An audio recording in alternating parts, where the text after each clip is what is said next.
Coins in a Fountain is the opening track, and I think it's a bit more ambiguous than most of the songs. You know, most of the songs are very direct and have a very specific story. I think Coins in a Fountain talks about all sorts of things, about hope and love and fear and big ideas, you know, and there's a lot of imagery in there.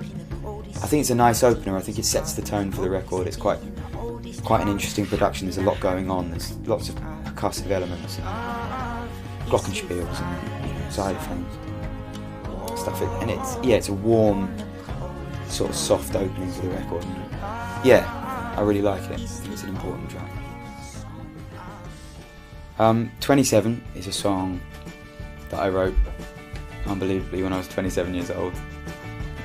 And it was at a time when I was just really fed up. I'd been busking for 3 or 4 years, and although it was getting a bit bigger, you know, every time I go back to a town, there'd be another 10 people at the gigs and whatever. But I just got to this stage where I felt like it was never ever going to get any bigger than the basement of a pub. And I'm sure a lot of musicians get to that stage and feel like that. And it's frustrating, it's hard because you give everything to it, and it's still not working. So 27 was kind of definitely a frustrated song. But that's why writing music is so wonderful. You can get all of these emotions and frustrations out into something really productive, like a song. So yeah, I'm really proud of that song. I hope that it helps others in that situation feel like it's possible. Hearts on Fire is one of the oldest songs on the record. I wrote it probably 2 or 3 years ago, actually. And it's a love song, you know, it's a nostalgic love song. I guess it's about being with the right person at the wrong time. I think in relationships, so much of it is about timing. And if it's the wrong timing, then it's a bit of a non-starter. So yeah, it's a simple song, and it's one of my favourites on the record. It's sometimes simple as best, you know. Bullets has a really specific story behind it. Basically, I met this guy several years ago, a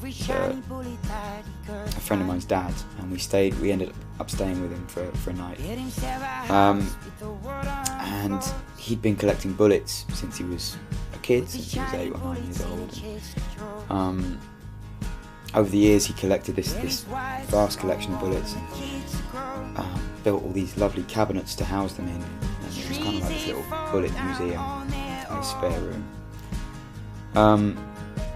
But a few years ago, he had his house broken into, and the thieves took, you know, TVs and computers and whatever else, and they must have stumbled across these bullets, thought they'd be worth something, ended up smashing the whole lot and stealing most of the bullets. What he was saying, which was the saddest thing about it, was that the bullets would be totally worthless, and he reckons they probably ended up just throwing them away. Just the thought of someone losing something so valuable for absolutely no reason pissed me off and upset me, and I ended up writing bullets, I think the next day, whilst we were still at his place. And yeah, it's amazing when a real life story fits into a song, you know. And there's a couple on this record that are similar, you know. They're about people that I've met along the way, and it's great to be able to tell somebody's story through music.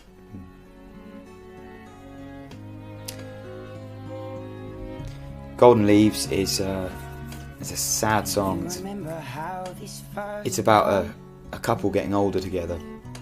You know, I don't know if anybody else notices this, but when you go to a restaurant and there's a couple that have obviously been together for years and years, and they kind of have run out of things to say. I guess it's hard to keep a conversation going for 40 years, and you just often just sit in silence and have dinner. And I guess it's that sort of inner monologue, an imagined inner monologue of what might be going on in their heads. It's probably much sadder and more dramatic than is actually going on, but yeah, I like it. I like the fact that it's just guitar, vocal and a string quartet, you know. I think it's really direct and yeah, really emotional. Thunder is It's a funny song, Thunder. I was unsure whether to put it on to the album or not, because it doesn't have as much weight to the other songs as the other songs. It's a bit of fun, it's silly. I'm not really sure what it's about. Like, I wrote it and these lyrics just kind of flew out of my mouth, and all you need to know is it talks about baby turtles in the chorus. So we're sort of hoping that if they ever make Finding Nemo 2, they're going to ask us to use Thunder. Baby turtles is perfect. Rolling Stone is about a conversation I had with somebody a little while ago. My life's pretty crazy, I'm travelling all the time, and it's difficult to uphold relationships. You know, it's a wonderful life. You get to see the world, you get to play your music to people who sing the words back to you. I couldn't ask for anything more, but it does have downsides, you know. And you miss your mates' weddings and christenings and birthdays, and you miss people all the time. You miss your family and your friends and stuff. And yeah, so Rolling Stone is really just written about one of those times where I was feeling really, really lonely. Yeah. Start a Fire is a pretty interesting song. It's like nothing else I've written, really. It's pretty epic. It kind of sounds like it could belong in an old western, and it follows this guy's life. You know, in the beginning he's talking about him being a baby and being born. And as the song progresses, he turns into a man and then gets older and eventually dies. Wouldn't be Passenger if there wasn't death involved. But it also sort of coincides with the seasons turning as well, and I kind of like the link between those two things.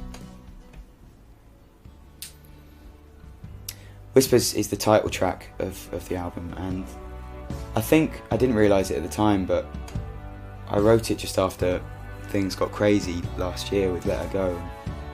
For a few months it was really difficult to deal with. You know, I've been playing music for 10 plus years, you know, to crowds of 50 or 100 people, and all of a sudden, out of the blue, one of my songs did so well, which was so exciting, so wonderful for so many reasons, but it was also really disconcerting. Everything started to change around me, you know, people reacted to it in different ways, and all of a sudden I just didn't have a minute to myself. You know, it was interviews and promo and TV and radio and all of this stuff that was very foreign to me up until that point. And I think I was just freaking out a bit and really craving just some time on my own to let it all sink in and kind of reflect on the madness. And I just knew I wasn't going to get that time for another 8 or 9 months. And I think when I wrote Whispers, that was kind of what was going on. And I think they're some of the best lyrics of the record, you know, towards the end, where it's really simple. Everyone's filling me up with noise, and I don't know what they're talking about. And it's just that feeling of being trapped and not being able to escape. Riding to New York is, again, it's like Bullets. It's based on a true story, and it's about a guy that I met at 3 in the morning outside a gas station in Minneapolis.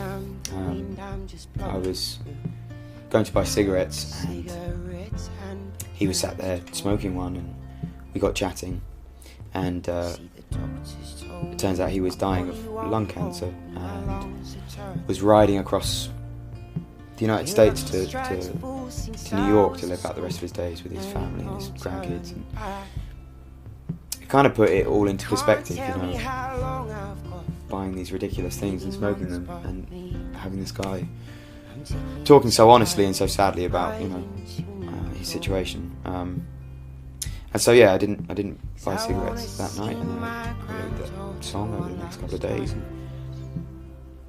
I'm really proud of it. It's one of the most truthful songs I've ever written, and I'm really happy with the production on it as well. It's quite different to the rest of the record. It's got this sort of 808 drum beat thing going on, and some sort of ambient electric guitar, which is something we haven't really done before. So yeah, I'm really, really glad with how it turned out. Scare Away the Dark.